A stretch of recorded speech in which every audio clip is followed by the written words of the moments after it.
You don't think your way into a new way of living. You live your way into a new way of thinking. It's instead of thinking of a new way, it's a new way of thinking. It's a lot of people, and myself included, have been guilty of it before.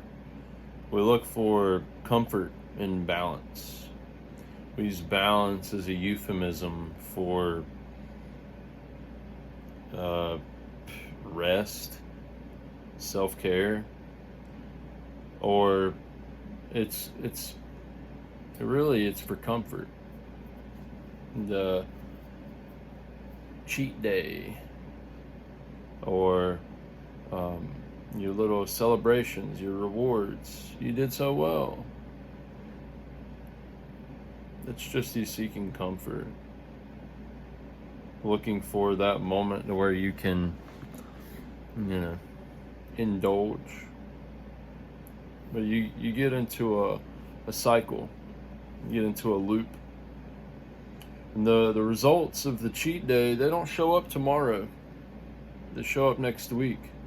You say, oh, I burned this many calories at the gym. I can eat these cookies. And tomorrow it shows that you've lost weight. But next week, you've gained 3 pounds. It's just the way it works. Because you've actioned yourself into a new way of living, into a new way of thinking. And when we make those gaps, when we create these rewards that aren't actually the end goal, then those little rewards actually become the goal. We lose track of where we're actually headed. You end up pushing for the cheat day and for the movie night. It's okay to watch a movie. It's not okay to eat a whole box of Reese's Pieces, a whole thing of popcorn, and have a soda and watch that movie. Especially when you've been working hard, Because then you start making that a habit. There's one time is too many, and 1,000 is not enough. You make a mistake once, and it can be a mistake. But what matters is that you don't make it twice. Making that mistake twice is the beginning of a new habit. If I don't sit down and record this video tonight, I think tonight's video might be even more important than yesterday's video. There's the re-entry, and then there's day 2. That I think day 2 is more important than day 1. It's real easy to get started. You just start. But what's hard is to stick with it, the path. That we end up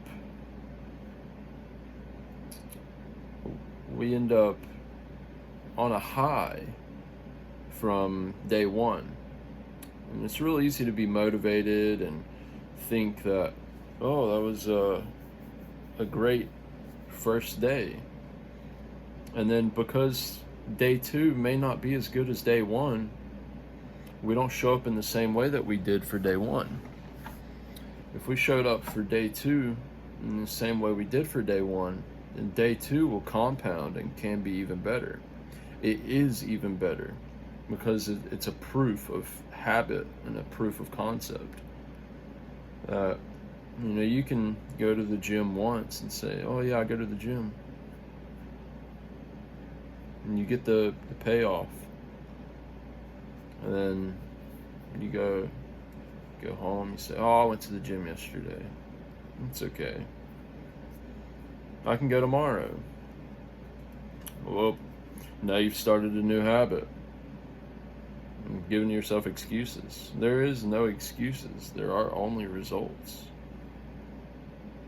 And your lifestyle the world that you create around you, the people you surround yourself with, the thoughts in your head, the content of your character is a reflection of who you are. And when you start giving yourself all of these excuses to not show up and rewarding yourself with complacency, and then complacency becomes the lifestyle. I think a lot of people, they'll start a fitness journey, and they'll dial in their diet for a couple of weeks. You gotta fly. They'll dial in their diet for a couple of weeks, and they'll be real high on the horse. And it takes time especially to see results, whether it's fitness, a business, a YouTube channel, learning tricks on the skateboard, learning how to drive a manual car. It takes time and investment. Learning to drive that manual car, you may have to replace the clutch.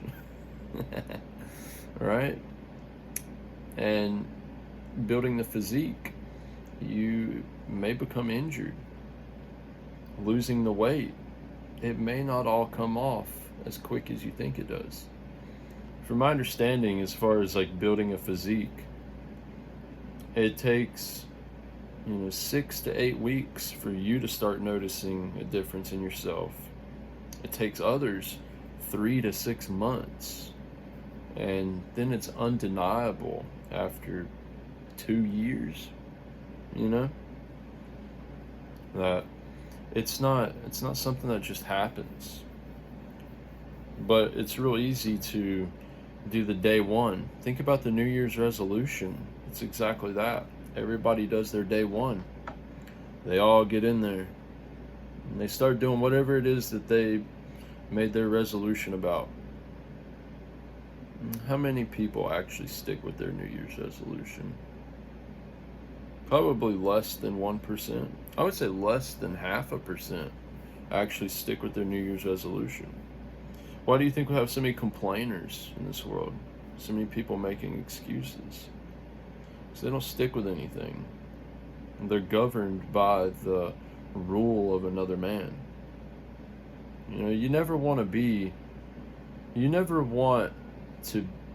the type of man where your son has to look up to another man for inspiration and motivation. Think about that. Think about the example that you're setting for your children, for the people around you. You want to be the one they look to. You want to be the one that can actually lead the way. The one that people come to. And I think it's our duty as men to be those leaders. But in a village, you have the men are the builders, the providers, the protectors, and they still have all of the other things that humans want, to be understood, recognized, and loved. And then you have the women are the homemakers. They make the home. And I can't really speak to that, but I think about what truly brings like a real sense of fulfillment. And what has always brought a real sense of fulfillment for me is keeping my promises and being in service of others. I've always felt very good being in service of others. There's a saying that if there's anything in life that you want, give it to others and you will receive it.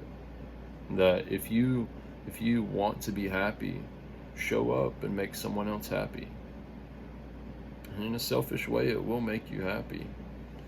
If you don't want to be in isolation, show up and make a new friend. Give them your time.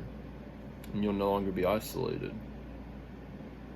I think, and I really am trying not to, but it's become such a big part of my life that I think it's an inevitable thing about going to the gym.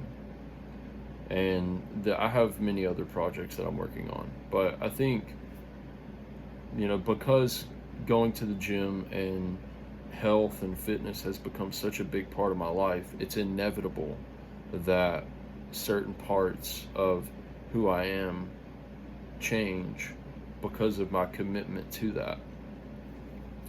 And that's, exactly what the beginning of the video is about. You can't think your way into a new life, a new way of living. You have to live your way into a new life, a new way of thinking.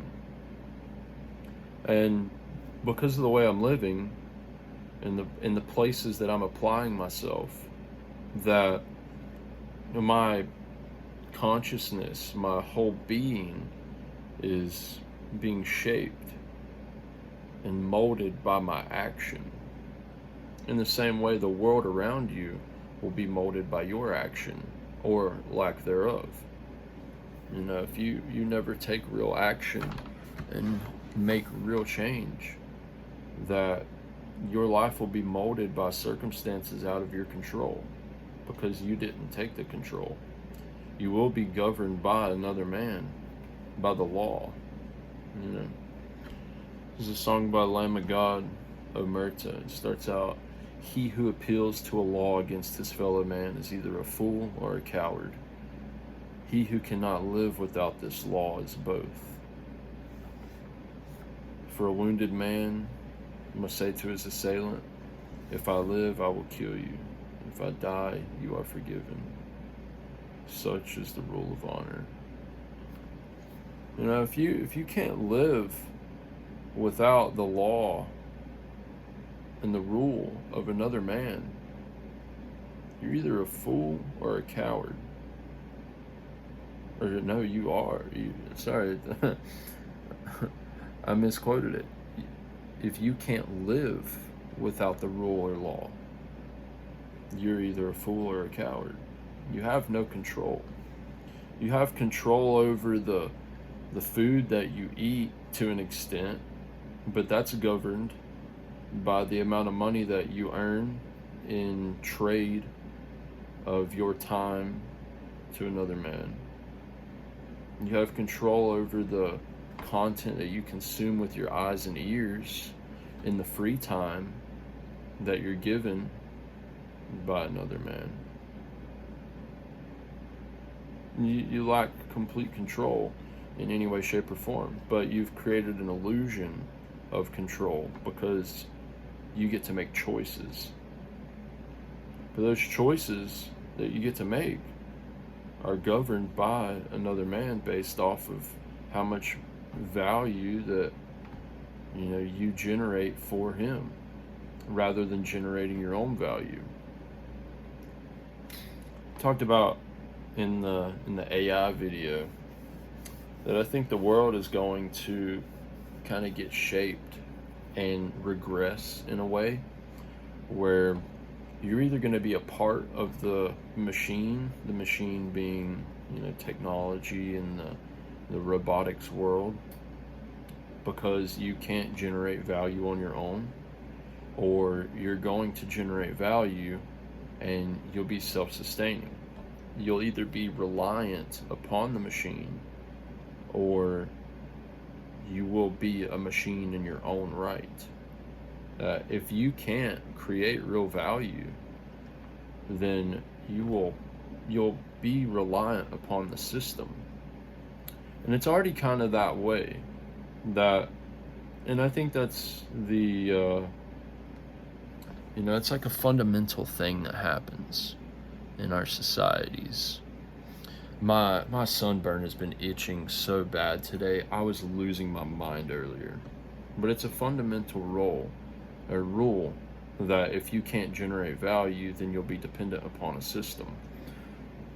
And finding, your unique talents, the things that really bring a sense of fulfillment in you that also create value for others, that you can trade obviously you're going to trade your time, but it's about spending your time in a way that you actually enjoy, rather than, because you don't need to enjoy the work that you do every day. You need the money, so you get up and you go to work. You don't need motivation to go to work, because your purpose is to generate the value in exchange for money. You're trading your time for money. And when you have enough money, you trade your money for time, right? You're not going to spend all day, doing the renovation of the bathroom, trying to figure out the plumbing. Whenever you have enough money, you could just pay someone else to do that while you enjoy the things that you want to do. So, what am I trying to say? We action our way into the life that we want to live, but only in recognizing the life that we want to live can we begin that action. You just have to start. You have to get going. And showing up on day 1 is very easy. Showing up on day 2, day 14, day 56, week 204. Showing up each and every day is what really creates that world around you. Your world is created currently by you showing up. If you don't show up every day at work, then you don't get your paycheck. And you don't get the money that you need to provide housing and food. So instead of showing up for someone else's end goal, why don't you show up for your own? And actually begin the process of creating that value. That way you can spend your time as you choose and buy back your own time through the value that you have generated. Yeah. I feel like I have a bit more to say, but I'm not exactly sure what to say. We'll continue this talk tomorrow. I feel like I covered some pretty good bases tonight, but the sunburn is making me itch, and we're showing up for day 2. We're putting it out there into the world, and we're figuring it out along the way. Like I said, everyone, no excuses, only results. I hope y'all enjoyed the talk, and I will catch you again tomorrow.